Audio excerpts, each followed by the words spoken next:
जगदीश साहब, आपका पुराना महकमा है, अब तो आप खुलकर बोल सकते हैं।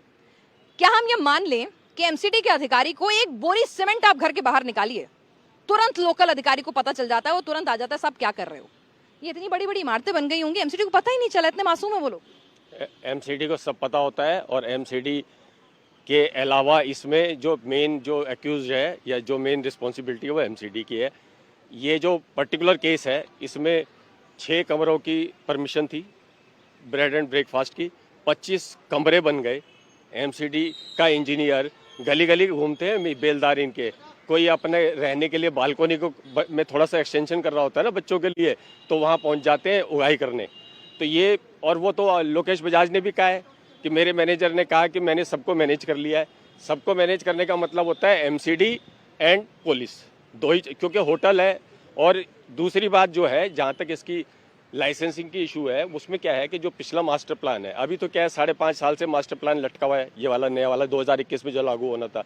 लेकिन जो पिछला 2001 से 21 वाला है, उसमें ब्रेड एंड ब्रेकफास्ट के लिए और कोचिंग इंस्टीट्यूट्स के लिए ना तो एनओसी चाहिए फायर की, it comes under residential category. और जब वो रेजिडेंशियल 12 मीटर से ऊंचा हो रेजिडेंशियल, तो उसके लिए 17 मीटर, 17 मीटर तो हाँ, तो 17 मीटर से ऊपर हो गया होगा तो वो इलीगल कंस्ट्रक्शन हो रही है ना, उसमें है। एक दूसरी बात सबसे इम्पोर्टेंट इसमें ये भी है जो ध्यान देनी चाहिए थी और जो एमसीडी ने कार्रवाई नहीं की, वो ये है कि basement can't be used for kitchen purpose और रेजिडेंशियल पर्पस। यहाँ पे बेसमेंट यूज हो रही थी, तो बेसमेंट, ये बिल्डिंग बायलॉस लागू करने का काम है एमसीडी का।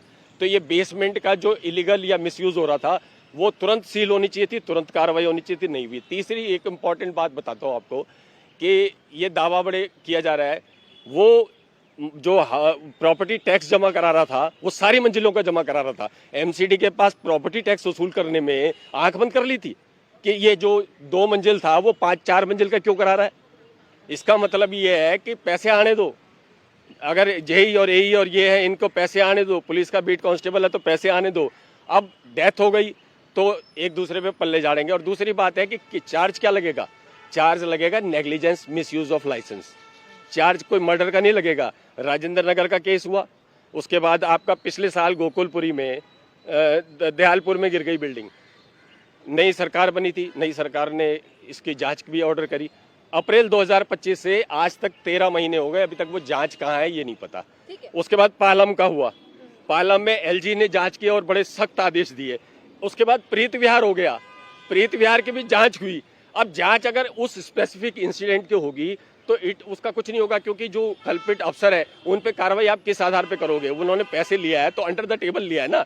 तो इसलिए जांच होनी चाहिए, जो आप बात कह रहे हो कि द होलिस्टिक होनी चाहिए कि भाई दिल्ली में इस प्रकार का जो भी प्रावधान है या जो भी बिल्डिंग चल रही है वो होनी चाहिए, उन पर क्या नियम बनाने। देखिए क्या है कि सबसे बड़ा दुर्भाग्य, मैं एक एक करके आऊंगी कि दिल्ली एक तरह से देखा जाए तो करप्शन यहाँ पर सिस्टम जो है वो इतना करप्ट है कि लोगों की जान पर भी यहाँ पर बन आ रही है, किसी को कोई फर्क नहीं पड़ता। मैं इसीलिए कह रही हूँ कि अगर आपको दिल्ली जाना है, आप गफ्फार मार्केट चले जाइए, शैना मार्केट चले जाइए, चांदनी चौक चले जाइए, उससे आप निकलिए मुखर्जी नगर चले जाइए, राजेंद्र नगर, पटेल नगर चले जाइए, आप खानपुर चले जाइए, आप अलग अलग जगह लोकेशन, आप वसंत कुंज से उधर आगे चले जाइए, जगह जगह लोकेशन अपने तरह से चुन लीजिए, लेकिन आपको ये तस्वीर जो है हर जगह मिल जाएगी, हर जगह मिल जाएगी। कोई बड़ा हॉस्पिटल, कोई बड़ा इंस्टीट्यूट, कोई बड़ा कॉलेज अगर वहां पर या कोचिंग संस्थान हो तो उसके आसपास ये तस्वीर आपको निश्चित तौर पर मिल जाएगी दिल्ली के अंदर। और कोई भी सरकार, कोई भी हुक्मरान इसमें सिर्फ ये नहीं कह सकता कि हमारी सरकार या हमारा आदमी, क्योंकि सर ये बात तो आप भी मानेंगे ना कि किरण जी के एक दिन में तो नहीं हो सकती कि भाई अभी रेखा गुप्ता आई है साल भर पहले और साल भर पहले ही बन गया ये तो नहीं कह सकते ना हम।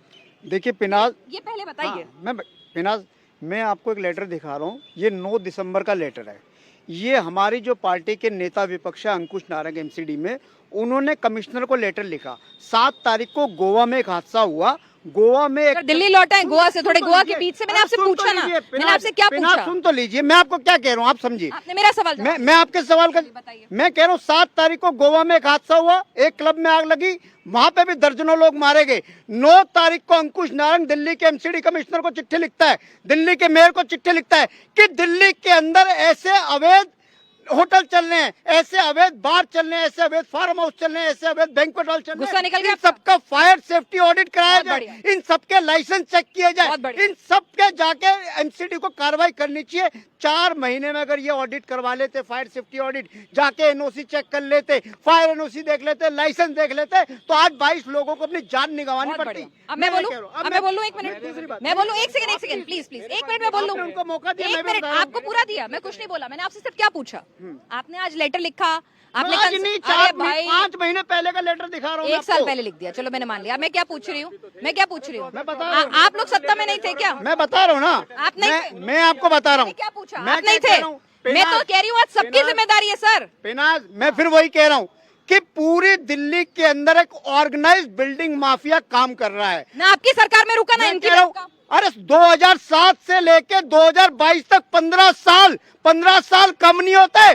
15 साल बीजेपी की सरकार थी। हमें सरकार कब मिली एमसीडी में? 2022 में। सुन तो लीजिए, और हमारी सरकार किसने छीनी? इनके बिल्डिंग माफिया ने, इस लेंटर माफिया ने बीजेपी के साथ साठगांठ करके सरकार जाने का गम मत छीनी। बनाइए। मैं कह रहा हूं, सरकार जाने का एक सेकेंड, पड़ेगा। सॉरी, फिनांस, सरकार 22 लोगों की जान गई है। 22 लोगों की जान गई है।